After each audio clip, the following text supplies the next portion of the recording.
Friends in studio with us. I am thrilled and enamored and excited and insert other adjectives here because that's how I'm doing right now. We get the chance to learn about Block 9 this morning. Block 9, of course, is the giant high-rise that's going in downtown Fargo. And so from the Kilbourne Group, we have Mike Allmendinger and Keith Lear. Good morning, guys. How are you? Good morning, Eric. Good morning. Boy, we had a little mix-up. You were supposed to be here last week, but kind of this week. And so this is 2 weeks in a row in studio for you. So thanks for coming back. I want to start off by understanding your roles and responsibilities with the Kilbourne Group, because I'm not sure people fully understand what Kilbourne is doing. And we got the two like big cheeses, big haunches right here. And I'm so thrilled to let our audience know what's going on. Thanks for having us, Eric. You bet. My name is Mike Allmendinger, and I'm the president of the Kilbourne Group. And we are excited about doing projects in downtown Fargo. That is where Kilbourne Group's passion is at. We can revitalize what is happening in downtown Fargo. We can, renovate old historic buildings, build on surface parking lots, and that's where we can create a great community. And we're doing work there every day. I love it. And what's your role, Keith? Yeah, so Keith Lear, I'm the lead project manager for the Block 9 partnership for the Block 9 project. So that's Kilbourne Group and RDO as the partnership there. But I'm kind of in charge of the day-to-day operations, design teams, construction, etc. So great. Keith, if people don't know what Block 9 is, how do you fill their minds with a bunch of knowledge in your 30-second elevator pitch? Yeah, so Block 9, it's a partnership between RDO and Kilbourne Group, and the project itself has three main components to it. There's a parking ramp that's on the northeast corner of the block. We have the main building that's on the northwest corner of the block. The block we're talking is the 300 block of Broadway, right? It'd be the 200 block yeah. Between 2nd Avenue and 3rd Avenue, okay. And it'd be right on the east side of Broadway. Okay. Yeah, so there's the parking ramp, there's the main building, and then there's a plaza portion of the project. So the plaza will be a public plaza. So it's programmed 150 to 200 events a year. So Fargo Parks will be our partner on that as the operator for that space. But it's a year-round family activity type place. But then the main building is a mixed-use building. So the building itself is 300,000 square feet. It's 18 stories above ground and then 1 story below ground.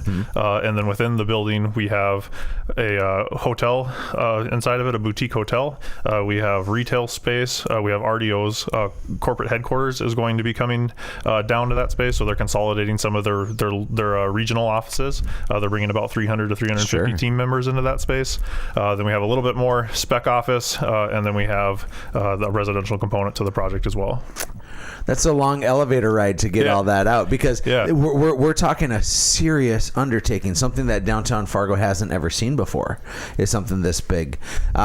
Let's start with the parking garage first. And Mike, you've been all things and all hands on deck for the parking in downtown Fargo as people who are obviously at the heartbeat of it.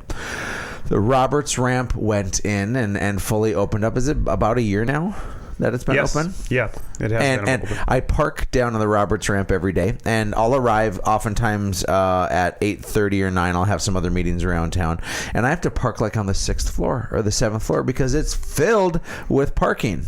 Do you expect that same kind of congestion, and I mean that in a positive way, but that same kind of need for parking at the new Block 9?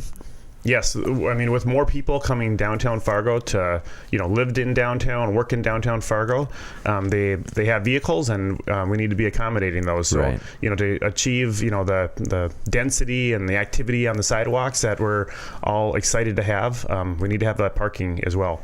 And so how many stories will this parking garage be?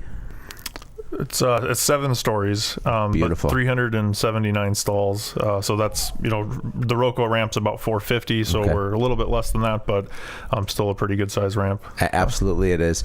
And then we talked about the plaza or the plaza. Which is it? Tomato, plaza? Is there a Kilbourne Group assigned definition, plaza or plaza?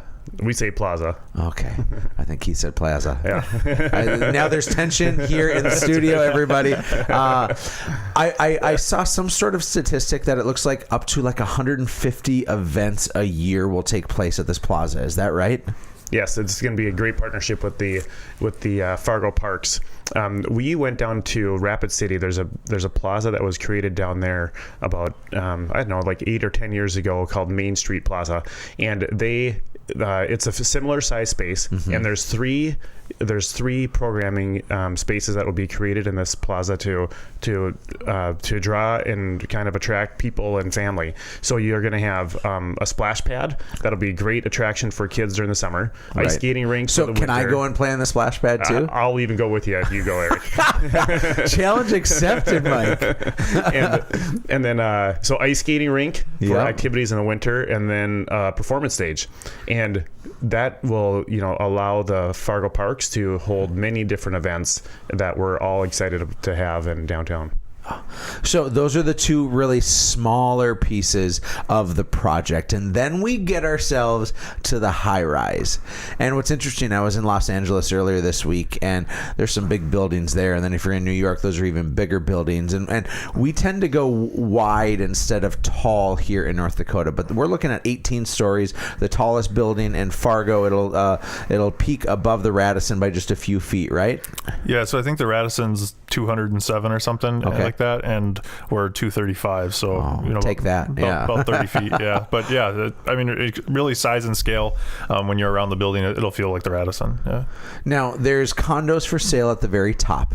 And I read in the paper recently about $7 million is the top of the top and the whole floor, right? That's kind of the master suite that's already sold. Is that right? Yeah, well, it's under. There's a lot of interest around the residential condos in the project, so there's a lot of flexibility on how the residential condos can be purchased in the 3 floors of this project. But there's options to do 6 condos per floor, 4 condos, 2, and then 1. But yes, there is interest in having for an individual to have the top floor as 1 condo. Do you want to go halfsies on that, Mike? And it's not our governor of North Dakota either. Yeah. It's fascinating to see. And then when I see something like that, people's jaws will just drop hearing of how big a project like that is and how much money people actually have to spend in real estate. But if you're in larger cities, that's not out of the question at all, is it? No. And I even you look at especially other cities. I mean, this building on its, like you said, relative to Fargo, it's a very large project. Right. But technically, we would classify this as a mid-rise building. It's a high-rise because of code related. When you hit a certain level, you hit a high-rise code, and then the building codes put you into certain things that have to happen because of that. Sure. But at 235 feet, you go to Chicago, that's a pretty small building, right, in stature. So it's a big building. It's definitely a big project. There's a lot of complexities, and it means a lot, to Fargo and the surrounding community. But yeah, as far as just sheer construction and size of the project, dollars and square footage wise, it can. There's other projects that are larger, not too far away. So, well, I love what's happening from the leadership of Kilbourne and RDO to bet big on Fargo. There's a component of the hotel that's coming there, and we say boutique. I've seen some of the drawings. I've talked to the folks that are bringing in that hotel, and this is not going to be like anything Fargo has seen before. What can we start priming the pump with to get some people excited about this? Because I am just tickled about what's coming with the hotel. Well, we are really excited about the partnership we have with Aperium. Aperium is a group that's out of Chicago. They have a team and a leadership team that are really experienced in creating just awesome experiences for their guests. And they start those experiences by having a really strong kind of brand and experience and a lot of thought that goes into the first floor. The minute you walk in the door, it's going to be full of activity, people, the restaurant, the bar, the lobby. But I feel like they have a very unique way of creating that experience the moment you walk in the door. And it's going to be a place that you are wanting to stay. It's going to be a place that, you can recommend your friends to come and, have a great time in downtown. I believe I've heard it described not as like the bonus points hotel, and instead this is meant to be art and a crafted experience. Is that fairly accurate? Yes. And so This whole building, the plaza, the parking garage, when do things finish? Because it feels like we just got started. It feels like you've been in it forever. So when do things expect to finish? Yeah, from the construction side, it's going to start turning over in phases. So we talked about there's kind of those three main components. Right. The ramp will be the first piece that's done and turned over, and then that'll be usable. That'll be midsummer this year. 2019. Yeah. So we got about 8 months left, something like that. 7 months left there. The main building, we will start hitting some really cool milestones. So we're just coming out of the ground right now with the structure, but we'll hope to be full height with structure in August this year. So we should be 235 feet tall in August. So that's really going to start screaming.